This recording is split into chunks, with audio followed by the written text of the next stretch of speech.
நண்பர்களே வணக்கம். ஏற்கனவே நான் ஒரு 2, 3 வாரத்துக்கு முன்னாடி ஒரு வீடியோ போட்டிருந்தேன். தேர்தல் வரையறையெல்லாம் வரட்டும், தேர்தல் அறிக்கையெல்லாம் வரட்டும், அதெல்லாம் பார்த்துட்டு முடிவு பண்ணிக்கலாம் அப்படின்னு சொன்னேன். இப்போ தான் சுட சுட ஐயா எடப்பாடி பழனிசாமி ஐயா அவர்கள் வந்து ஒரு அறிவிப்பு குடுத்துருக்காங்க. அந்த அறிவிப்பை பார்த்ததுக்கப்புறம் தான் நான் என்னோட இந்த முடிவு எடுத்திருக்கேன். நான் வந்து கண்டிப்பா அதிமுகவுக்கு தான் வாக்களிக்க போறேன் அப்படின்னு சொல்லிட்டு.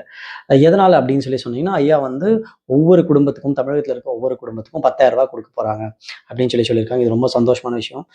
ஏன்னா திமுக இந்த அறிக்கையை குடுக்கல. மத்த எந்த கட்சியும் இந்த மாதிரி ஒரு அறிக்கையை குடுக்கல. ஐயா எடப்பாடி பழனிசாமி ஐயா வந்து ரூ. 10,000 குடுக்குறேன்னு சொல்லியிருக்காங்க. அந்த ரூ. 10,000 தொகைக்கு அவங்க வச்சிருக்கிற பேர் என்ன தெரியுமா? கருணை தொகை. கருணை யார் மேலங்க வரும்? இரக்கம் யார் மேல வரும்?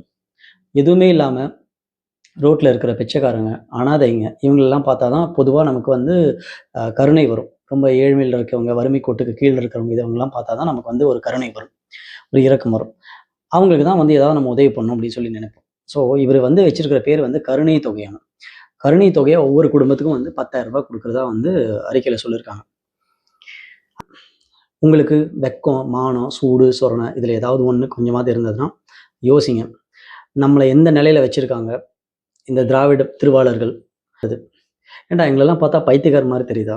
கருணை தொகை நீங்க என்ன பிச்சை போடுறீங்களா?